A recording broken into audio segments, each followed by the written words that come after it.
Don't take anything personally. Nothing others do is because of you. It's always a projection of their own reality.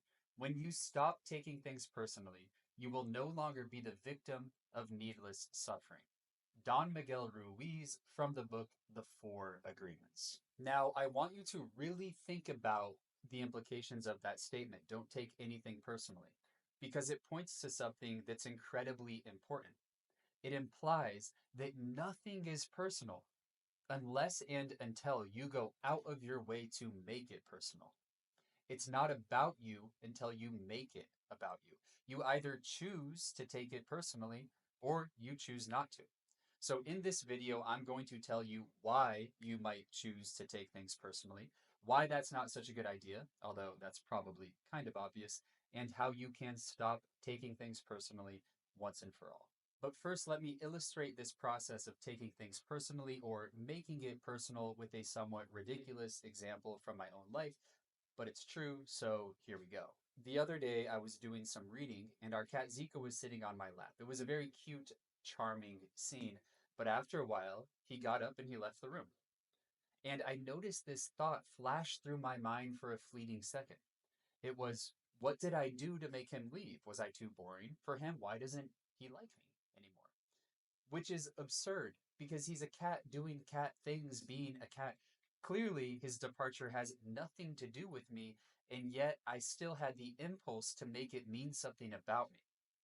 And how often do all of us do this in the course of any given day? I would say a lot. We go out of our way to take events, situations, people, things that have obviously nothing to do about with us, and we paint ourselves onto them. We make it mean something about us. But just because we think it means something about us certainly doesn't mean that it actually does. Now, here's the problem with taking things personally. I mean, number one, it's just not accurate. So you're out of touch with reality, and that generally doesn't go too well. But number two is that the moment you make it about you, the moment you take it personally, then you have to get busy defending yourself or making yourself feel better. So you become very self absorbed. It becomes all about you, which is a very shallow way to move through the world. And in the process of defending yourself, I mean, that's rarely pretty. So you're probably going to end up causing both yourself and the people around you quite a bit of hardship. Whereas if you didn't take things personally, then you'd save yourself and all those people a lot of pain, a lot of suffering, and you'd just be able to carry on with life and enjoy your day. But the therapist in me is always interested in the why. Why are we so apparently motivated to take things personally in the first place?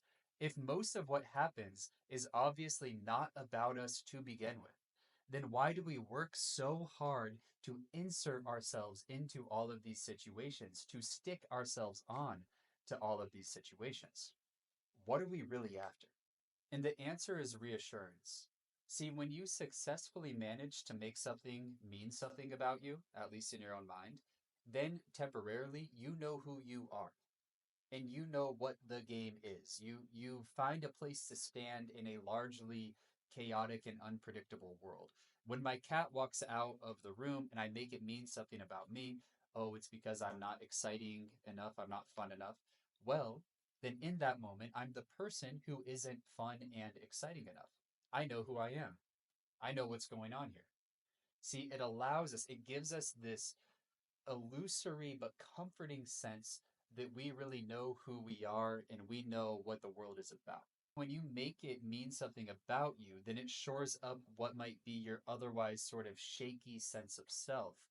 Personalizing the world around you heightens your sense of you, your sense of being somebody you can get a hold of, somebody separate from the rest of it. But the problem with that is that it doesn't last for too long. I can only pretend that my cat's leaving says something significant about who I am for a certain period of time, and then it's going to sort of lose its luster.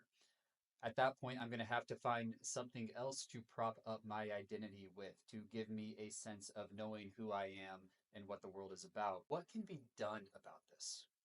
Well, the good news is, as Don Miguel Ruiz made clear in his initial quote, is that we don't have to take anything personally. We don't have to take anything personally whatsoever. None of it. From here to the rest of time, we don't have to. We choose to, therefore, we could choose not to. But I think that when we stop the compulsion to make it mean something about us, at first it's a little bit destabilizing. It's a little bit disorienting. It's like you've been running for years, Forrest Gump style, and all of a sudden you come to a dead stop, which he might have done in the movie, actually. And you can imagine yourself sort of looking around, almost stunned, because maybe you think something bad is going to happen, but nothing happens. It's just sort of empty, open space. You realize that you didn't have to be running. But up until that point, you were the person who was running. Your life was about running. But now you're not that person anymore. Now you don't need to be doing the thing that you thought that you had to do. You see how that can be a little bit disorienting, right? Sort of shocking. But in time, you realize that you can exist without exhausting yourself. You never needed to be running in the first place. You just thought that you did. And now that you realize that you don't, well, that's where true freedom begins. You'll probably start to actually have greater appreciation for the world that's around you when you're not always making it mean something about you. But first, you're going to have to be willing to tolerate not really knowing what's going on because you stopped your little game of pretending to know what's going on by putting your favorite stories onto what's going on. I have a little challenge for you. 3 of them, to be precise: beginner mode, advanced mode, and expert mode. The beginner challenge is this. At the end of the day today, write down all of the things that you might have taken personally. And then just ask yourself, did I have to? And was it actually about me? And how would I feel if I didn't? It's just a journaling exercise just to get your brain going, see what comes of it. The advanced challenge, challenge number 2, is try going through the entire day or a handful of days even with a motto at the sort of front of your mind that you can come back to repeatedly. That motto being, this isn't about me.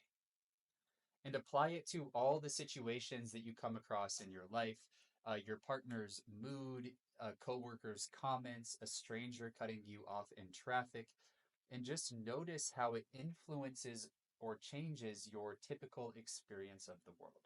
Again, the motto is, this isn't about me. I'm just making it about me. And now for the expert level challenge, challenge number 3, commit to Dawn's invitation. Don't take anything personally and do it for an entire week. Every time you catch yourself making it personal, because you will, recommit to not making it about you and then just see what happens.